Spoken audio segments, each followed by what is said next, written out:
Class 10th का geography का chapter number 2 forest and wild life resources.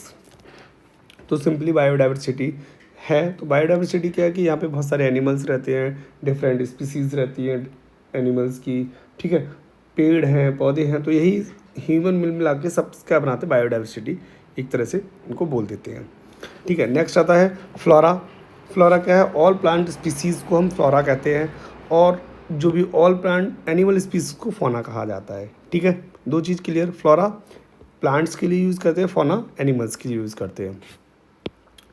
अब आता है flora and fauna in India.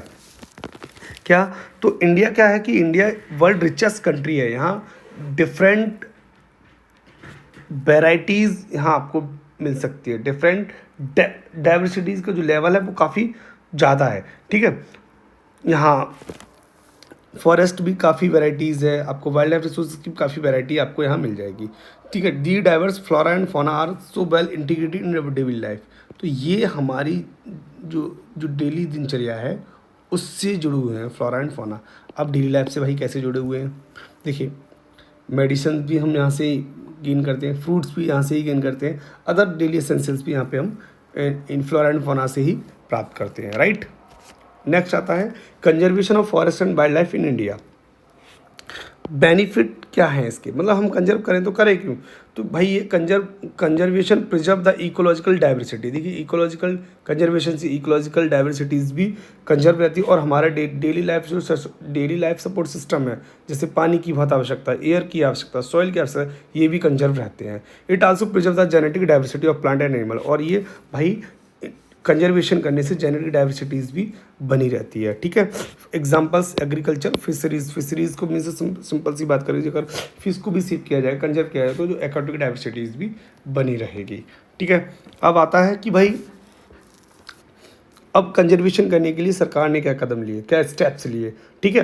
तो देखिए 1960s और 1970s के टाइम पे जो इन्वायरमेंटलिस्ट थे या कंजर्वेशनिस्ट थे, उन्होंने डिमांड किया भाई कुछ कानून लाया जाए जो कि इनके जो हंटिंग है, ट्रेडिंग है, इनमें रोक लगी जाए। तो सरकार ने उनकी बात को सुना और 1972 में एक लॉ लाई, ठीक है, जिसको the Indian wild life protection act कहा गया।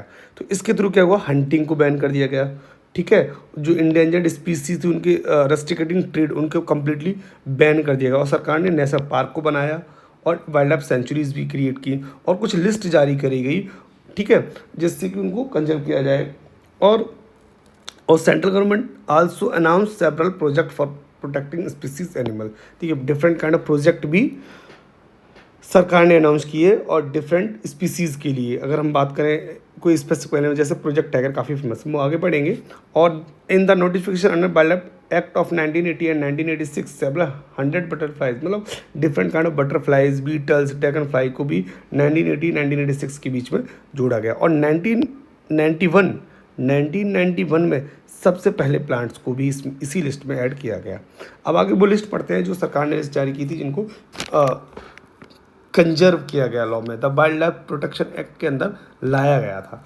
तो टाइगर था, ठीक है, और बर्न हॉर्न रिहानो था, सिंगल सींग वाला गेंडा, Kashmiri stag, fresh water crocodile, salt water crocodile, घड़ियाल, Asiatic lion, blackbuck, snow leopard, the great Indian bustard, Indian elephant. ये कुछ लिस्ट जारी की थी सरकार ने उसके अंदर, किसके अंदर,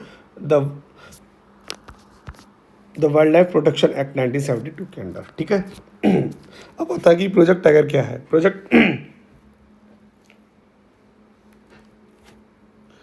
project tiger is the wild life conservation initiative in India that was launch in 1972।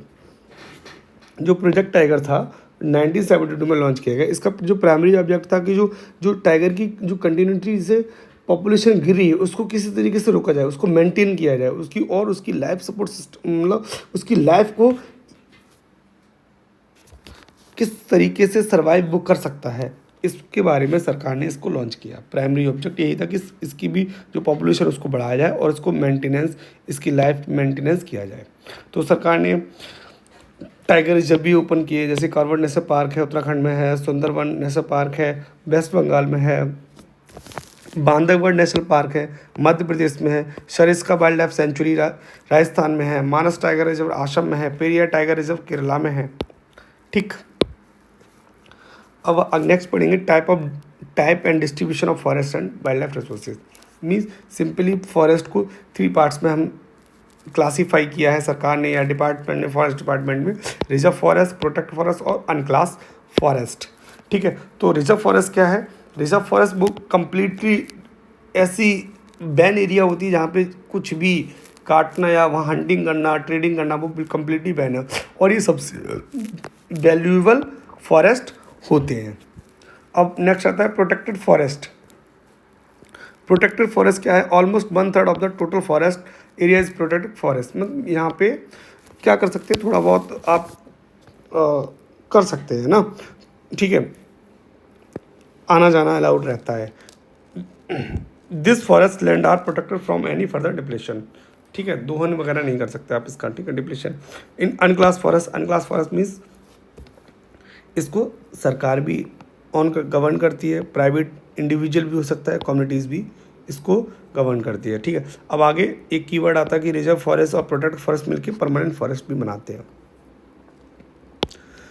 अब कम्युनिटी की क्या भागीदारी है कंजर्वेशन में? कम्युनिटी की भागीदारी क्या है, तो कुछ एग्जांपल से समझेंगे।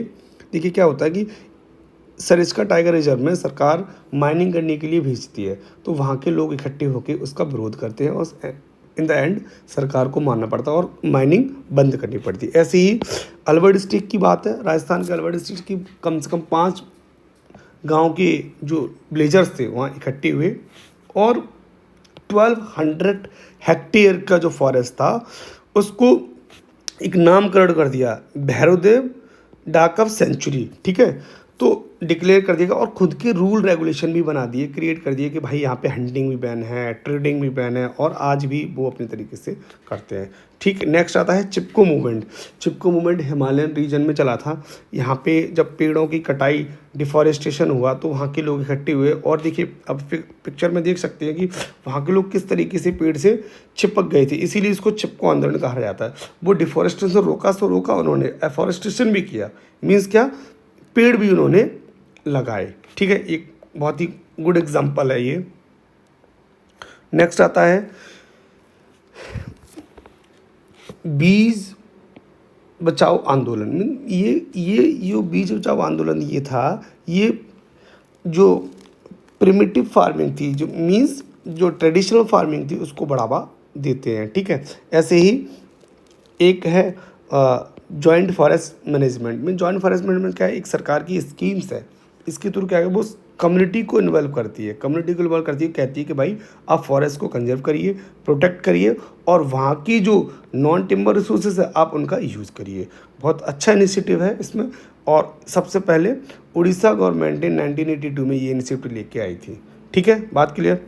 नेक्स्ट, अब सेक्रेड ग्रुप्स क्या है? सेक्रेड ग्रुप्स मतलब पवित्र उपवन। देखिए हम ट्रेडिशनली हम क्या करते हैं, पुरानी जैसे पेड़ पौधे झरने, हम सदियों से इन चीज़ों को पूछते आए हैं, वैदिक काल से पूछते आए हैं, आग को, है ना, तो ये कोई नया नहीं है। ऐसे ही मुंडा और सांथल जो जनजाति है, तो ये क्या कदम्बा वृक्ष की पूजा करती है। कौन सी वृक्ष की? कदम्बा वृक्ष की पूजा करती है। ऐसे ही उड़ीसा और बिहार की जनजातियाँ, ऐसे ही किसकी? उड़ीसा और बिहार की जनजातियाँ क्या कहते हैं, शादियों के टाइम पे इमली और आम के पेड़ की पूजा करते हैं। किसकी? इमली और आम के पेड़ की भी पूजा करते हैं। ठीक है, और देखा आपने भी देखा होगा अपने आसपास में कि हम बहुत सारे लोग पीपल की वृक्ष की पूजा करते हैं, बरगद के पेड़ की पूजा करते हैं। ठीक है, तो हमारी इंडियन सोसाइटी में है। ठीक है, यहाँ हम झरनों की, पहाड़ों की, चोटियों की, पेड़ों की और पशुओं को बहुत ज़्यादा पवित्र मानते हैं।